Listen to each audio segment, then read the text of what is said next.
নমস্কার, welcome to বাঙালির স্বর। গত 21শে সেপ্টেম্বর পশ্চিমবাংলার মুখ্যমন্ত্রী মমতা ব্যানার্জি ভারত এবং দেশভাগের উস্কানি এবং হুমকি দিলেন। তিনি বলেছেন, আগুন নিয়ে খেলবেন না, খেলাটা যেন গড়ার হয়, ভাঙার যেন না হয়, কারণ একবার ভাঙলে জোড়া লাগানো যাবে না। আমরা তাকে দেশের নেতা হিসেবে, তিনি না থাকলে দেশে এত আন্দোলন গড়ে উঠতো না। ভাবো ভাবো, ব্রেনটাকে ড্রেন না করে একটু ভাবতে বলবো, ভাবুক হওয়া ভালো, চিন্তা ভাবনা করো না।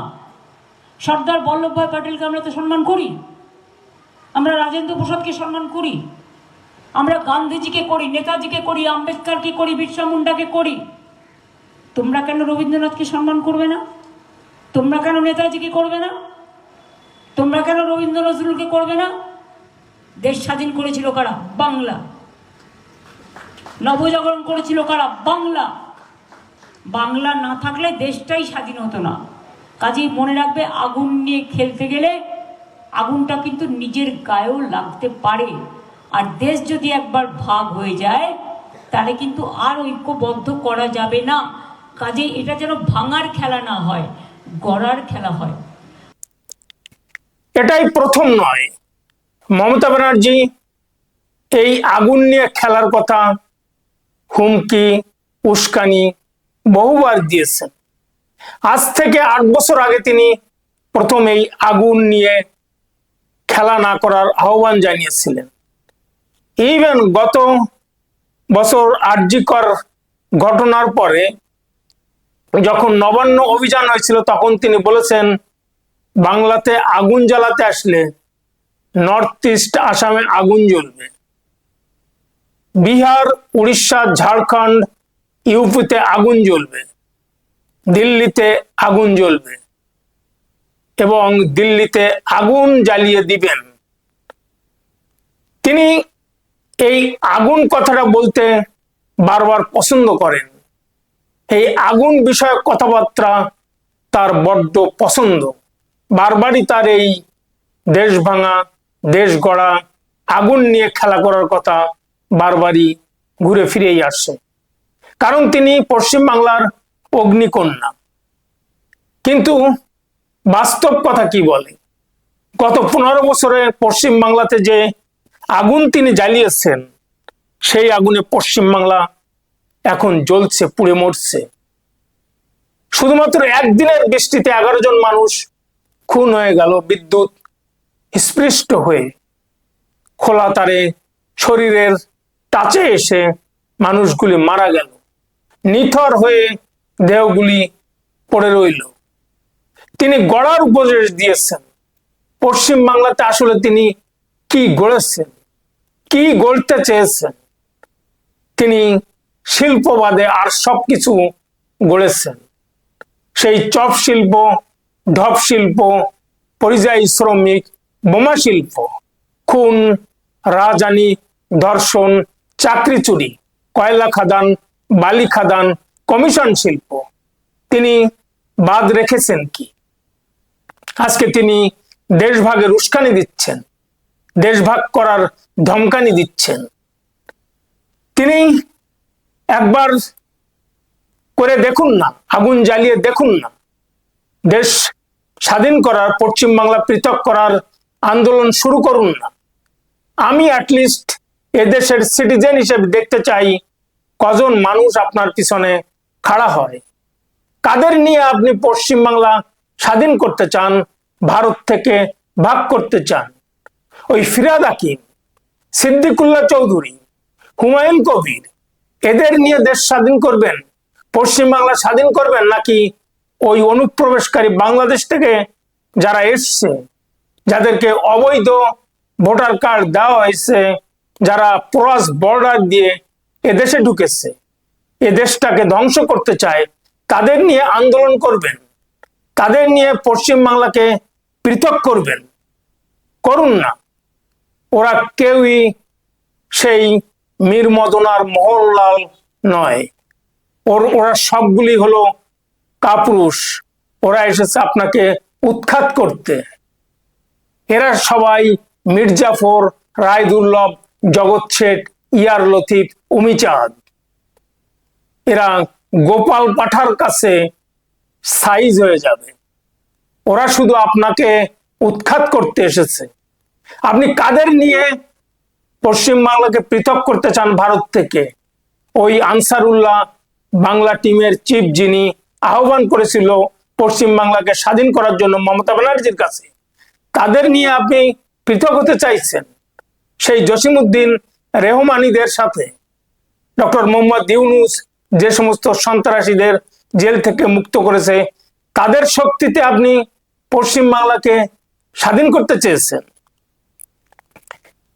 আজকে কাশ্মীর ৭৫ বছর ধরে স্বাধীন হতে চেয়েছে, এখনো পর্যন্ত পারেনি। আপনার এই যে কথা, আগুন নিয়ে খেলবেন না, গড়ার কাজ করুন, এর ভিতরে আমি টুকরে টুকরে জ্ঞান যে ভাষায় কথা বলে সেই স্বরটা আমার কানে এসে বিচ্ছে। ওমর খালিদ বলেছিল না যে ভারত তেরে টুকরে হোঙ্গে ইনশাল্লাহ ইনশাল্লাহ। শারজিল ইমাম বলেছিল নর্থ ইস্টকে কেটে দিব। আজকে তারা জেলে, আজকে তারা নর্থ ইস্টও কাটতে পারেনি, ভারত ভাগও করতে পারেনি। অথচ অন্যদিকে সমস্ত মাওয়িস্ট তারা আজকে মূল স্রোতে ফিরে আসছে। আপনি বলেছেন যে বাঙালিরা ভারত স্বাধীন করেছিল, এটা নির্জলা মিথ্যা কথা, ডাহা মিথ্যা কথা। আপনি যেটা বলতে চেয়েছেন তার অর্থ হলো বাঙালিরাই শুধু ভারতকে স্বাধীন করেছিল, যেটা মিথ্যা কথা। বাঙালিদের অবদান খুব বিরাট একটা অবদান দেশ স্বাধীনে। এর অর্থ এই নয় যে শুধুমাত্র বাঙালিরাই ভারত স্বাধীন করেছে। এর অর্থ এই নয় যে বাঙালিরা না থাকলে ভারত স্বাধীন হতো না। আপনি যারা দেশ স্বাধীন করেছিল একজনের নাম বলি, তিনি হলেন মহাত্মা গান্ধী। তিনি গুজরাটি, আর বেশি কিছু বললাম না। আপনি বলছেন রবীন্দ্রনাথ, সুভাষচন্দ্র বোসকে আপনারা সম্মান করেন না। কাদেরকে বলছেন? কে সম্মান করে না?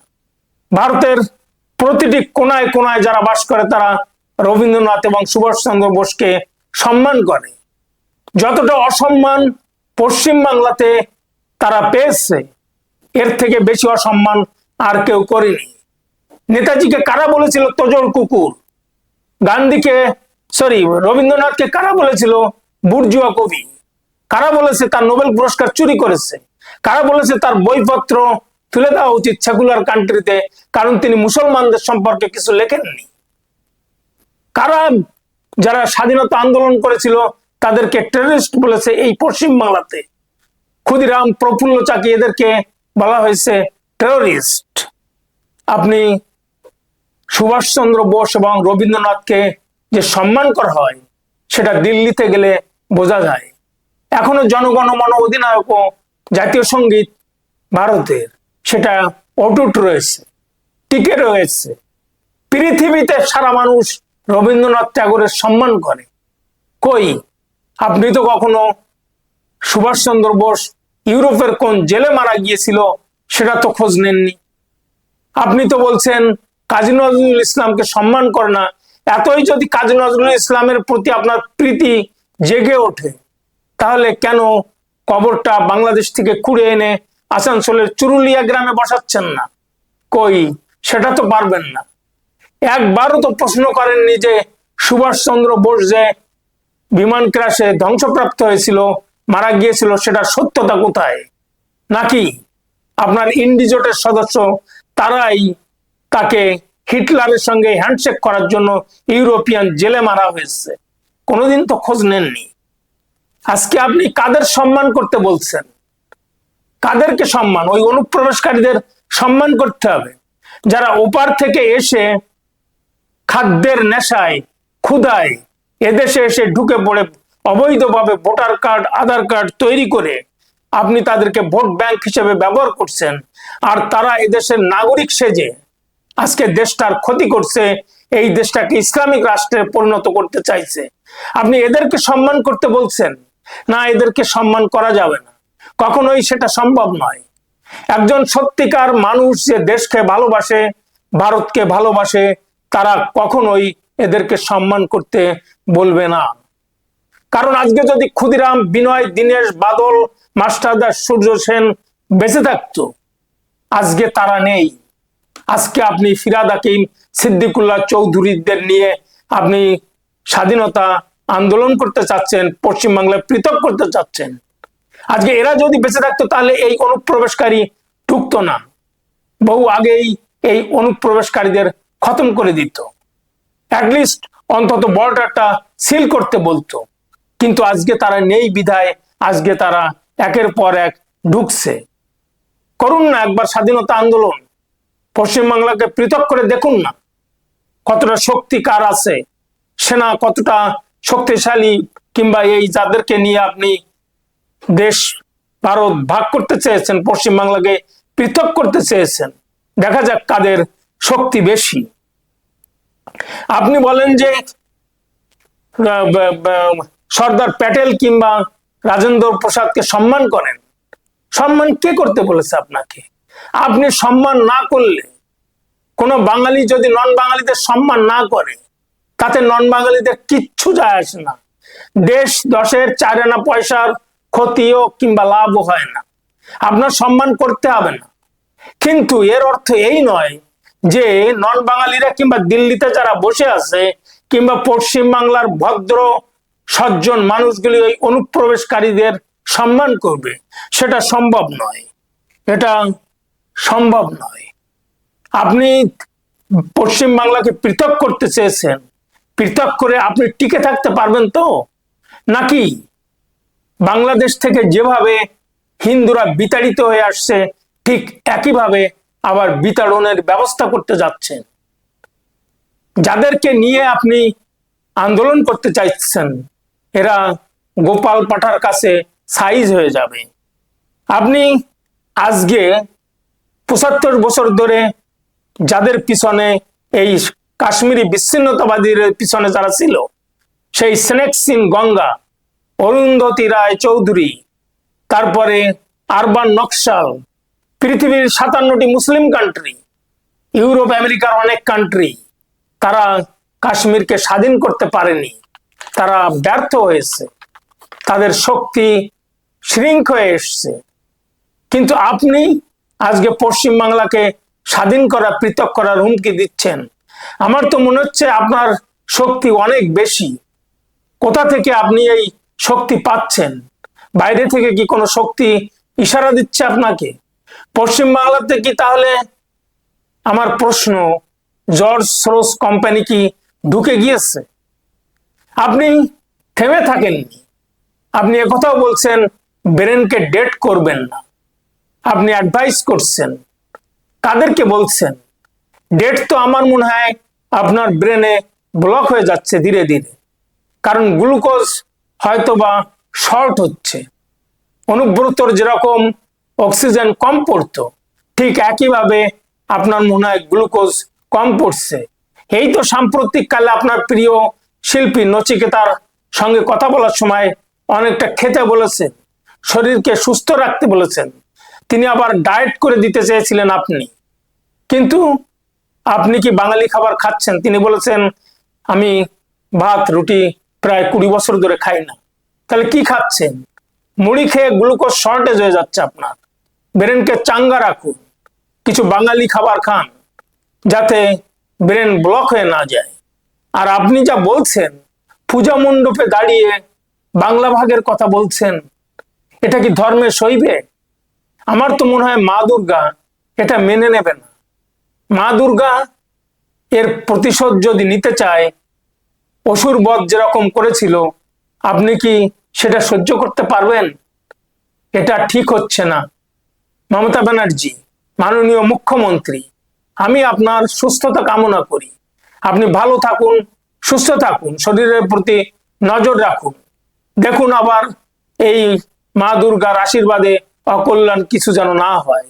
এই যেমন 11 জন মারা গেল একদিনের বৃষ্টিতে, কলকাতায় জল জমে গিয়েছে, পূজাটা ঠিক মতো হবে কিনা, এ সম্পূর্ণ মা দুর্গার অভিশাপে হয়েছে। আবার দেখবেন শরীরের প্রতি বাথরুমে পড়ে টরে না যান, কপাল যেন না ফাটে, ঠ্যাং যেন না ভাঙে, তাহলে আমরাই বিপদগ্রস্ত হয়ে যাব। কারণ আপনি আমাদের দিশারি, আপনি আমাদের মুখ্যমন্ত্রী, আপনাকে আমরা রিপ্রেজেন্টেটিভ করেছি আমাদের দেখভালের জন্য। আপনি সুস্থ থাকুন এবং শরীরের প্রতি নজর দিন। দর্শকবৃন্দ, আজ এ পর্যন্তই। ভিডিওটি ভালো লাগলে বাঙালির স্বর চ্যানেলটি সাবস্ক্রাইব করে পাশে থাকা বেল আইকনটি প্রেস করুন। আর কমেন্ট বক্সে কমেন্ট লিখুন, সাথে একটা লাইক দিয়ে। আপনার একটা সাবস্ক্রিপশন 1 সেকেন্ড, কিন্তু প্রতিটা সাবস্ক্রিপশন আমার জন্য অনুপ্রেরণা, উৎসাহ, উদ্দীপনা। আর দেখতে থাকুন, শুনতে থাকুন বাঙালির স্বর, আপনার স্বর। ধন্যবাদ।